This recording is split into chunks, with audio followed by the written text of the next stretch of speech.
एकनाथ शिंदेंची ठाकरे सेनेच्या 8 खासदारांसोबत कथित बैठक झाल्याच्या वृत्तानं खळबळ।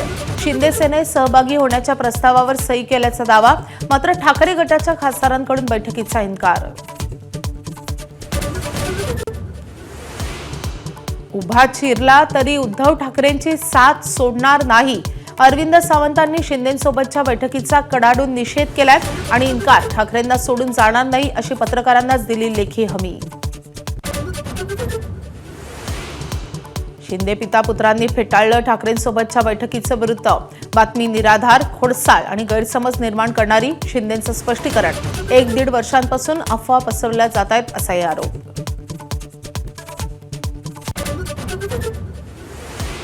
सुनेत्रा पवारांच्या प्रचाराला बोलावलं तर जरूर जाणार, सुप्रिया सुळेंनी दाखवली तयारी। शेवटी रिश्ते मायने रखते हे अशी प्रतिक्रिया। पोटनिवडणूक बिनविरोध का झाली नाही हे अजित पवार गटालाच विचारा असाही सल्ला। लाडकी बहीण योजनेवरून हायकोर्टानं राज्य सरकारला फटकारलं। शिक्षक शिक्षकेतर कर्मचाऱ्यांना निवृत्ती वेतन देण्यास पैसे नसतील तर लाडकी बहीण योजना बंद करा, कोर्टाचे ताशेरे।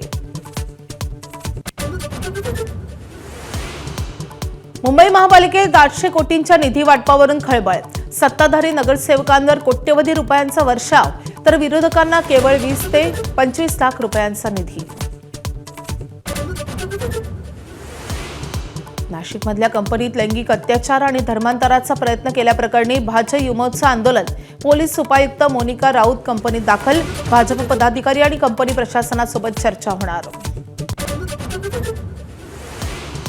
अशोक खरातची पत्नी कल्पना खरातच्या जामीन अर्जावर आज सुनावणी। शिर्डी जमीन गैरव्यवहार प्रकरणात आरोपी, जामीन मिळणार की फेटाळला जाणार याकडे लक्ष। अशोक खरात विरोधात पुरावे संकलित करण्याच्या कामानं घेतला वेग। तब्बल 160 GB डिजिटल पुरावे तपास यंत्रणांनी गोळा केल्याची माहिती। डिजिटल पुराव्यातून खरातच्या काळ्या कारनाम्यांचा होणार भंडाफोड। मुंबई विमानतळावर 38 कोटी रुपयांची 29 किलो सोन्याची तस्करी पकडली। केनियाहून आलेल्या 26 लोकांकडून सुरू होता तस्करीचा प्रयत्न। पोलिसांना कळताच सोनं बाजूला टाकून झाले दूर। शस्त्रसंधीनंतर इराण आणि अमेरिकेमध्ये आजपासून इस्लामाबादमध्ये चर्चा, पण मुख्य चर्चा उद्या होणार। हॉर्मुझ खुलं करण्यासंबंधी इराण नीट वागेना असा ट्रम्प यांचा आरोप।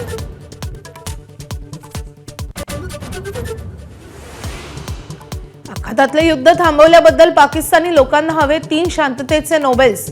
शाहबाज शरीफ, असीम मुनीर यांच्यानंतर परराष्ट्र मंत्री इशाक दार यांनाही नोबेल देण्याची मागणी।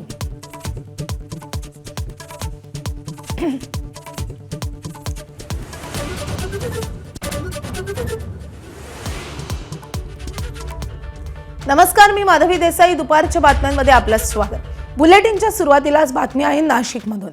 येवल्याजवळ पिंपळगाव जलाल या टोलनाक्याजवळ महामार्ग पोलिसांनी चक्क ट्रक जाळून टाकल्याचा धक्कादायक प्रकार घडलाय। चालकानं पैसे न दिल्यानं पोलिसांनी ट्रक जाळल्याचा आरोप करण्यात येतोय। या ट्रकमध्ये लष्करी जवानांचं साहित्य होते अशी माहिती आहे। महामार्गावर ट्रॅप लावून पोलीस ट्रक चालकांकडून पैसे वसूल करतात असा आरोपही करण्यात आलाय। दंड वसुलीच्या नावाखाली 5000 रुपयांची मागणी पोलिसांनी केली। ती न दिल्यामुळे पोलीस आणि चालकात वाद झाला। चालकाला मारहाण करून पोलिसांनी ट्रकच पेटवून दिल्याचा आरोप करण्यात येतोय। पुण्यात कार्यरत असलेल्या जवानाचं साहित्य पुण्यातून या ट्रकमधून पंजाबमधील भटिंडा येथे नेलं जात होतं।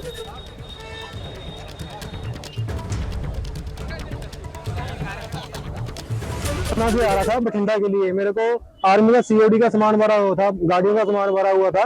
तो क्या हुआ, मैं इस तरह से आ रहा था तो मेरे को पुलिस वाले ने रोका। पुलिस वाले रोक के बोल रहे हैं इधर नो एंट्री है, तुम नो एंट्री में घुस गए। पूरे रोड पे पूरी गाड़ी जा रही है, लेकिन बोले इधर नो एंट्री है, तुम्हारा चलान होगा 30,000 का, नहीं तो हमारे को 5,000 रुपये रिश्वत दे के जाओ। और मैं उनके साथ इसी चक्कर से झगड़ पड़ा उनके साथ। छगन भुजबल साहब से विनती है कि आपके येवला के ट्रैफिक पुलिस वाले यहाँ पूरा दिन 7 से 8 पुलिस वाले गाड़ी वालों को तंग करते हैं, उनसे वसूली करते हैं और ऑनलाइन चलान के दर से उनसे पैसा लेते हैं। वळूयात पुढच्या बातमीकडे. भोंदू अशोक खरातची पत्नी कल्पना खरातच्या अटकपूर्व जामीन अर्जावर आज सुनावणी होणार आहे. शिर्डीतील आर्थिक फसवणूक आणि सावकारकीच्या गुन्ह्यात ती खरातसह आरोपी आहे. अशोक खरात पोलिसांच्या ताब्यात आहे, मात्र कल्पना खरात अजूनही फरार आहे. राहता न्यायालयात तिच्या अटकपूर्व जामीन अर्जावर आज दुपारी सुनावणी होणार आहे. कल्पना खरातला जामीन मिळणार की फेटाळला जाणार याकडे सर्वांचं लक्ष आहे. कल्पना खरात विरोधात यापूर्वीच शिर्डी पोलिसांनी लुकआउट नोटीसही जारी केली आहे.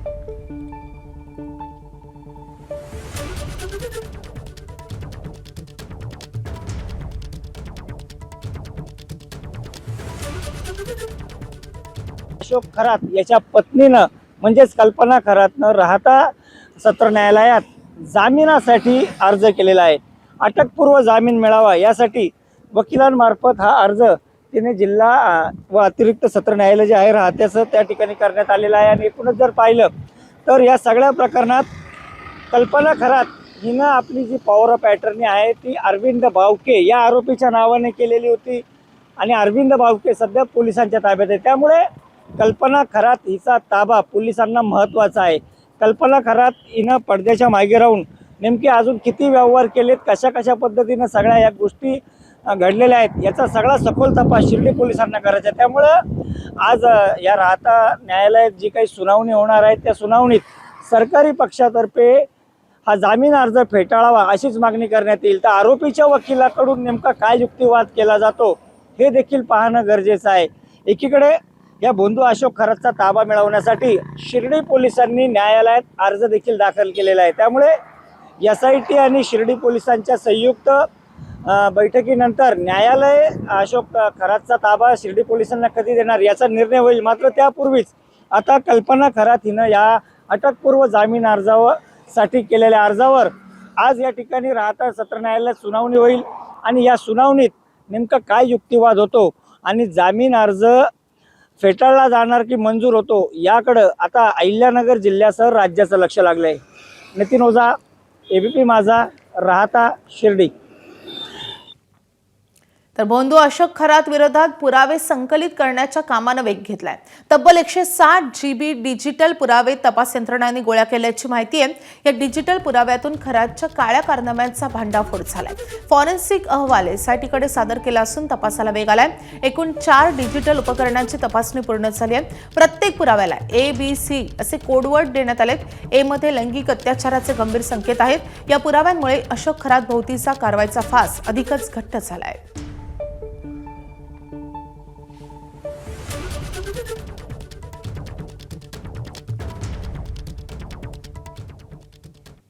बातमी आहे मुंबई महापालिकेतून. मुंबई महापालिकेच्या यंदाच्या अर्थसंकल्पातील 800 कोटी रुपयांच्या निधी वाटपात मोठी तफावत समोर आली आहे. सत्ताधाऱ्यांना कोटींचा निधी देताना विरोधकांना लाखांमध्ये मर्यादित ठेवण्यात आल्यानं राजकीय वाद चिघळलाय. सत्ताधारी नगरसेवकांना 2.25 कोटींच्या आसपास निधी मिळालाय, तर विरोधकांना केवळ 20 ते 25 लाखांचाच निधी मिळालाय. सर्वपक्षीय गटनेत्यांना 2 ते 20 कोटींपर्यंत निधी मिळालाय. या निधीत विकास कामं कशी करायची असा सवाल विरोधकांनी उपस्थित केलाय.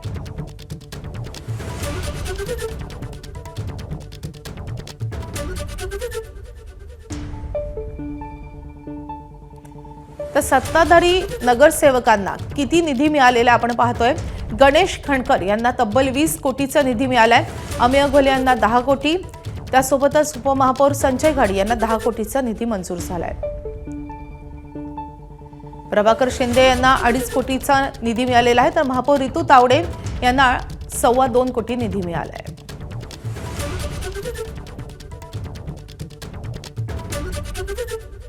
आता गटनेत्यांना किती निधी मिळाला ते आपण पाहतोय. अशरफ आझमी यांना 2 कोटी, किशोरी पेडणेकर यांना 2 कोटी आणि यशवंत किल्लेदार यांनाही 2 कोटी.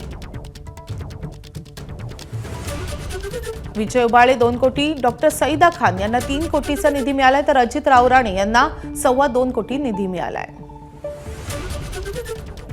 आता विरोधकांना नेमका किती निधी मिळालेला आहे ते देखील आपण पाहूयात. विशाखा राऊत यांची 25 लाखात, तर आशा काळे यांची 25 लाखात बोळवण करण्यात आली आहे.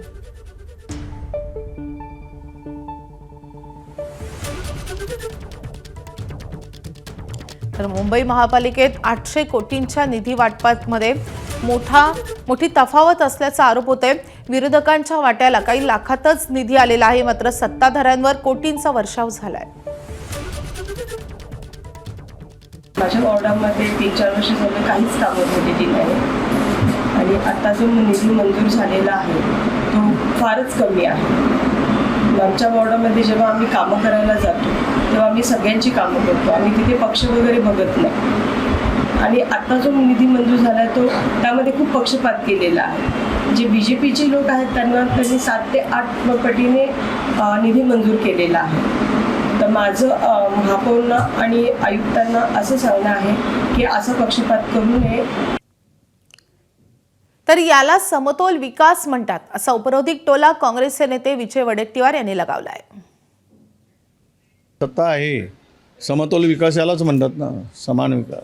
म्हणजे एखाद्या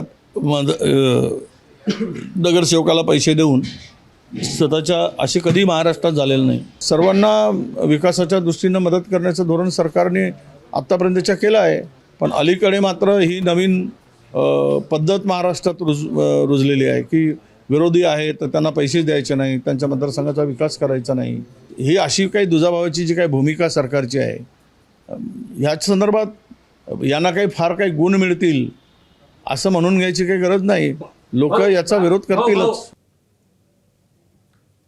वळूयात पुढच्या बातमीकडे. बहुचर्चित कर्नल प्रसाद पुरोहित आता ब्रिगेडियर पदी पोहोचलेत. त्यांना कर्नलवरून ब्रिगेडियर पदी बढती देण्यात आली आहे. पुरोहित हे 31 मार्च 2026ला निवृत्त होणार आहेत. या निवृत्तीला त्यांनी लष्करी दले लवादात आव्हान दिलं होतं. त्यामध्ये बढती मिळेपर्यंत निवृत्तीला स्थगिती देण्याचा निर्णय लवादानं मागील महिन्यात घेतला आणि यानंतर आता त्यांना ब्रिगेडियर करण्यात आलेत. मालेगाव बॉम्बस्फोट खटल्यातून निर्दोष मुक्त झाल्यानंतर पुरोहित यांना मागच्या वर्षीच लेफ्टनंट कर्नलवरून कर्नलपदी बढती देण्यात आली होती. हे विशेष. त्यासोबतच लष्करात ब्रिगेडियर पदाला पद 1 स्टार जनरलचा मान आहे.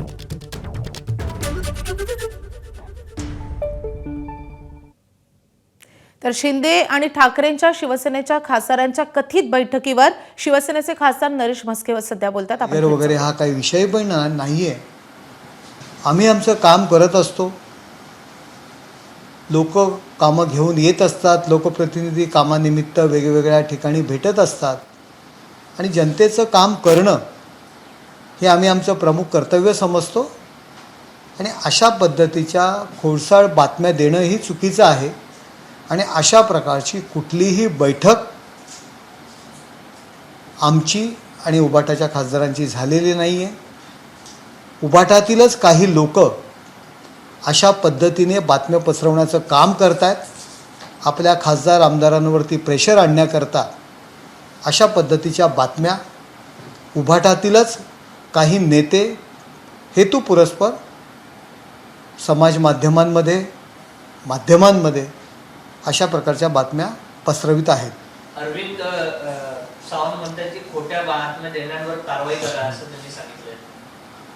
हां, अशा पद्धतीच्या जे काही कोण देत असेल तर तुम्ही पाहून घ्या. अशा पद्धतीच्या बातम्या जर काही येत असतील, आम्ही स्वतः एकनाथ शिंदेसाहेब असतील, श्रीकांत शिंदे यांनीसुद्धा सांगितलेलं आहे की अशा पद्धतीचं कुठलीही बैठक झालेली नाही आहे. आणि आता या क्षणाला आम्हाला वाटत नाही आहे, काही गरज नाही आहे काही खासदारांची किंवा त्यांच्यामधून फुटून येऊन आमच्यामध्ये बसण्याची. आता त्यांच्यामध्ये जे काही नाराजी असेल तर अशा पद्धतीने खासदार आणि आमदारांना बदनाम करणं हे उभाटाच्या नेत्यांना पटत नाही आहे आणि त्यांनी करू नये. माझी त्यांना विनंती आहे की इतके दिवस तुमच्या समवेत आहेत, परंतु त्यांची बदनामी करण्याकरता खासदारांबद्दल, आमदारांबद्दल मतदारांमध्ये संभ्रम निर्माण करण्याकरता अशा पद्धतीच्या बातम्या उभाटाच्या नेत्यांनी पसरवू नये. प्रताप जाधवांनी मध्यंतरी पाहिलेलं डिनर डिप्लोमसीसाठी आमंत्रित केलं होतं. त्या संदर्भात नागेश आष्टीकर असलेले संजय देशमुख हे देखील उपस्थित होते. मात्र काय वाटतं ऑपरेशन टायगर हे बघा, प्रतापराव जाधव हे महाराष्ट्रातील मंत्री म्हणून केंद्रात आहेत. एक फॉर्मॅलिटीज असते. महाराष्ट्रातील मंत्री महाराष्ट्रातील खासदारांना, अन्य खासदारांना चहापाना करता बोलवत असतात. संसदेच्या कॅन्टीनमध्ये सुद्धा एक महाराष्ट्रातील खासदार म्हणून सगळेजण एकत्र असतात. जर त्यांनी चहापाना करता किंवा जेवणाकरता बोलवलं असेल त्याच्यामध्ये राष्ट्रवादीचे सुद्धा खासदार होते, भारतीय जनता पार्टीचे खासदार होते, आमचे खासदार होते. एक महाराष्ट्रातील मंत्री आज दिल्लीमध्ये आहेत, प्रत्येकाला अभिमान असतो. आणि जर त्यांनी जेवणाला बोलवलं असेल आणि त्या ठिकाणी जर काही खासदार गेले असतील तर अशा पद्धतीचा संभ्रम निर्माण करणं फार चुकीचं आहे. महाराष्ट्रीयन संस्कृती आहे, पाहुणचार हा नक्की केला जातो. प्रत्येकजण एकमेकांच्या संपर्कात असतो दिल्लीमध्ये आणि एकमेकांच्या घरी चहा पाण्याला नाश्त्याला जात असतो एकाच इमारतीमध्ये. आता तर काही बंगलो सोडले तर आता नवीन इमारतीमध्ये सर्वच खासदार आजूबाजूच्या इमारतीमध्येच राहतात. एक दुसऱ्याकडे जर समोर बसला, भेटला आणि चहाला बोलवलं तर तो आपला पक्षातून फुटणार आहे अशा पद्धतीच्या बातम्या करणं किंवा असं समजणं हे चुकीचं आहे. अरविंद सावंत यांनी लिहून दिले थेट पत्रकारांना, मी कुठेही जाणार नाहीये, उभा चिरला तरी कुठे जाणार नाही, शेवटपर्यंत उद्धव बाळासाहेब ठाकरे या शिवसेना पक्षासोबत असणार. हे बघा, अरविंद सावंतांच्या बाबतीत मला तरी असं वाटतंय की काही त्यांचे जे हितशत्रू आहेत पक्षांतर्गत ते अशा पद्धतीच्या बातम्या पसरवत असतील. त्यांच्यावर आज ही वेळ येते की माझा फोन तपासा, मी लिहून देतो, मी उभा चिरला तरी मी फुटणार नाही, ही सांगण्याची त्यांच्यावरची वेळ आहे. मला खूप वाईट वाटतं आहे की पुन्हा पुन्हा त्यांना अग्निपरीक्षा का देण्याकरता कोण भाग पाडतं आहे. त्यांचं पक्षांतर्गत राजकारण असावं आणि पक्षांतर्गत राजकारणामध्ये अरविंद सावंत यांना बदनाम करण्याचा कोणतरी प्रयत्न करत असावा. अरविंद सावंत लांब ठेवून इतर जे खासदार आहेत ते वेगळी सोय मानतात की नाही, मला काही कल्पना नाही, मला काही कल्पना नाही. परंतु अरविंद सावंत यांना बदनाम करण्याचं काम UBT पक्षातीलच काही लोक करत असावेत असं मला वाटतंय. सर, ऑपरेशन टायगर संदर्भात ज्योती वाघमारेंनी काही दिवसापूर्वी वक्तव्य केलं होतं. ऑपरेशन टायगरही होणार, ऑपरेशन तुतारही होणार. हे बघा, त्यावेळी सुद्धा पक्षाने स्पष्टीकरण दिलं होतं की अशा पद्धतीची कुठलीही बैठक, कुठलीही कृती आमच्याकडनं झालेली नाही आहे. आम्हाला सध्या या सर्व गोष्टींची गरज नाही आहे. परंतु एकनाथ शिंदेसाहेबांना सगळेजण एवढे घाबरत आहेत, त्यांची जी लोकप्रियता आहे त्याला सर्वजण घाबरत आहेत आणि सगळे एकनाथ शिंदेसाहेबांच्या नेतृत्वावर विश्वास ठेवून एकनाथ शिंदेसाहेबांकडे जातील ही भीती वेगवेगळ्या पक्षातील नेत्यांना आहे. म्हणून तेच आपल्या लोकप्रतिनिधींवरती अविश्वास निर्माण व्हावा म्हणून अशा पद्धतीच्या बातम्या पसरवित आहेत. जेव्हा जेव्हा शिंदे साहेब दिल्लीत जातात काही ना काही गोप्यस्फोट घडत असतो. मात्र बजेटच्या वेळेस गेले आणि त्याच्यानंतर डिनर डिप्लोमसी आणि त्यानंतर वातावरणामध्ये बदल दिसून येते कुठेतरी शिवसेनेमध्ये. प्रतापराव जाधवांकडे डिनरला गेले म्हणून जर अशा काही पद्धतीच्या बातम्या असतील तर मी रोज सर्व पक्षीय खासदारांसमवेत संसदेच्या कॅन्टीनमध्ये आम्ही नाश्ता घेत असतो, चहा घेत असतो, जेवायला एकत्र असतो. असं नसतं हो. त्या ठिकाणी दिल्लीमध्ये जेव्हा महाराष्ट्रातील खासदार एकमेकांसमोर येतात, थोडा वेळ आम्ही पक्ष विसरतो आणि एक मराठी माणूस, मराठी लोकप्रतिनिधी म्हणून आम्ही एकत्र असतो आणि तिथे मराठी अस्मिता ॲटोमॅटिक निर्माण होते आणि त्याकरता पक्ष सोडणं हा विषय नसतो. त्यामुळे अशा पद्धतीच्या बातम्या पसरवणं योग्य नाही. पण खासदारांना कुठेतरी निधी मिळत नाही, आमदारांना निधी मिळत नाही, त्यामुळे अनेक लोक यांचा बदल झालेला आहे. स्वतः शिंदेकडे आलेले आहेत अनेक लोक, त्यामुळे भाजपकडे देखील गेले. का वाटतं येणाऱ्या काळात निधी न मिळालं कारण आणि काय मतदारसंघामध्ये? बघा, जनतेचा हा पैसा आहे आणि जनतेसाठीच हा वापरला जातो. त्यामुळे आम्हाला प्रश्न विचारण्याचा अधिकार यांना कोणाच्या बापाने दिला आहे हो? अशा पद्धतीने जर आम्हाला प्रश्न विचारत असतील, यांची काही लागीनदार आहोत का यांना उत्तर देण्याकरता? आम्ही जनतेचा पैसा आहे, जनतेकरता आम्ही तो वापरू. यांना कोणी अधिकार दिला आहे? तुम्ही तुमचा पक्ष सांभाळा ना. आज यांच्या पक्षामध्ये नाराजी आहे त्याकरता तुम्ही एकनाथ शिंदे साहेबांना का दोषी धरता? 3 निवडणुका झाल्या, जिल्हा परिषद झाल्या, नगरपालिका झाल्या, महानगरपालिका झाल्या. अहो, बँड्रा आणि दादरमधून हे बाहेर नाही पडले आणि त्यामुळे जर त्यांच्या पक्षातील लोकप्रतिनिधी पदाधिकारी त्यांच्यावर नाराज असतील, त्याचा खापर आमच्यावर कशाला फोडता? यांना बड्डेचा केक भरवण्याकरता वेळ आहे, परंतु पक्षवाढीकरता आणि आपले जे लोकप्रतिनिधी आहेत त्यांना निवडणुकीमध्ये मदत करण्याकरता सभा घेण्यासाठी सुद्धा हे लोक जात नाही आहेत, बैठका घेत नाही आहेत, मुंबईतून बाहेर पडत नाही आहेत. त्यामुळे त्यांच्या पक्षात नाराजी आहे. आणि तुमच्या पक्षात नाराजी आहे याकरता लोकप्रतिनिधी एकनाथ शिंदे साहेबांकडे जाणार, लोकप्रतिनिधी फुटणार, अशा पद्धतीच्या बातम्या UBTचे नेतेच माध्यमांमध्ये पसरवत आहेत. आपल्या लोकप्रतिनिधींवर त्यांचा विश्वास नाही आहे आणि त्यांना बदनाम करण्याकरता UBTचे नेते अशा पद्धतीच्या बातम्या पसरवत आहे. संजय राऊत काय बोलत आहेत? अहो, त्यांनी त्यांच्या कटकारस्थानांमुळे आज त्यांच्या पक्षाची अवस्था मृतावस्थेत आलेला आहे. प्रयोगशाळेमध्ये ज्या पद्धतीने एखादी डेड बॉडी मुलांना शिकण्याकरता देत असतात त्याच पद्धतीने ही UBTची डेड बॉडी कधी शरद पवारांच्या पक्षातील नेत्यांना वापरण्याकरता देतात अभ्यासाकरता, तर कधी काँग्रेसला वापरण्याकरता देतात. शवाग्रहातील जी डेड बॉडी. तर ठाकरेंच्या खासदारांसोबत अशी कोणतीही बैठक झाली नसल्याचं नरेश म्हस्के यांचं म्हणणं आहे. दरम्यान खासदार राजाभाऊ वाचे यांनी एकनाथ शिंदेसोबतच्या बैठकीचं वृत्त फेटाळले. पाहूया त्यांनी नेमकं काय म्हटलेलं आहे.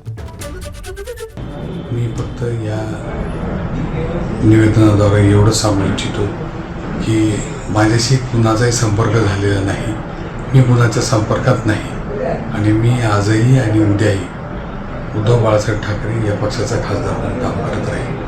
अलाहाबाद हायकोर्टाचे न्यायमूर्ती यशवंत वर्मा यांनी राजीनामा दिलेला आहे. शर्मांच्या दिल्लीतील घरच्या आगीवेळी बेहिशोबी रक्कम सापडलेली होती. वर्मांच्या विरोधात महाभियोग चालवला जाण्याची शक्यता होती. वर्मांची दिल्लीहून अलाहाबाद हायकोर्टात बदली झालेली होती. न्यायमूर्ती यशवंत वर्मा हे 5 एप्रिलपासून अलाहाबाद हायकोर्टात कार्यरत होते.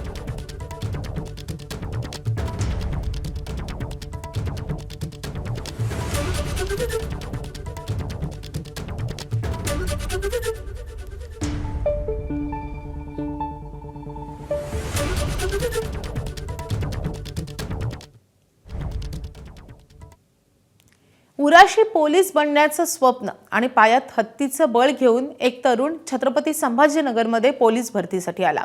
सोबतचे तरुण चकचकीत ब्रँडेड शूजमध्ये धावत होते, पण त्या तरुणाच्या पायात सँडल होती. हा तरुण भरतीसाठी 5 किलोमीटर सँडलवर धावणार होता. सँडलवर धावणं म्हणजे पायाची साल्ट निघण्यासारखं होतं, पण डोळ्यांसमोर आईवडिलांची गरिबी आणि खाकीचं स्वप्न होतं. भरती प्रक्रियेचा आढावा घेण्यासाठी DCP विक्रम साळी मैदानावर आले. त्यांची नजर सँडल घालून धावणाऱ्या त्या उमेदवारावर पडली. साळी यांनी त्याला बोलावलं आणि तू चप्पलवर का धावलास असं विचारलं. बूट घ्यायला पैसे नव्हते, घरची परिस्थिती नाहीये, पण पोलीस होण्याचं स्वप्न आहे ते मी पूर्ण करणार असं तो तरुण म्हणाला. DCPंनी तरुणाला नवीन शूज दिले. तरुणाच्या डोळ्यात पाणी तरळलं. तरुणाचा आत्मविश्वास वाढला आणि त्याने रनिंगही पूर्ण केली.